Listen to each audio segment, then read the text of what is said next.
بسم الله الرحمن الرحيم الحمد لله رب العالمين والصلاة والسلام على رسول الله waxaa maantay si guul ah noogu dhammaaday ciyaarihii tartanka kubadda cagta ee dowlad goboleedyada dalka Soomaaliya iyo gobolka Banaadir runtii ciyaarahaas waxa ay ku bilowdeen si xiiso leh wanaagsan aad u qurux badan ciyaaraha waxaa martigelinayay maamulka gobolka Banaadir waxayna noogu qabsoomeen si aad iyo aad u wanaagsan biidnillaahi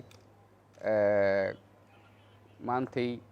oo ah 31 bisha December ayay noo soo gabagaboobmeen ciyaarahaas ay noo soo si wanaagsan noogu soo dhamaadeen waxaan rabaa halkaan inaan uga hambaliyeeyo dhammaan ciyaartoyda dowlad goboleedyada Soomaaliya iyo maamulka gobolka Banaadir ciyaartoydiisa waxaan rabaa oo kale inaan ugu hambaliyeeyo halkaan wasaaradaha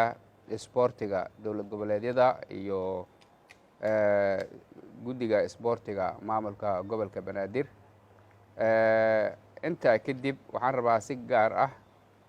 inaan halkaan hambaliyo uga diro kooxda gobolka Banaadir oo ayadu ku guuleysatay koobkii tartanka kubadda cagta ee dowlad goboleedyada iyo maamulka gobolka Banaadir runtii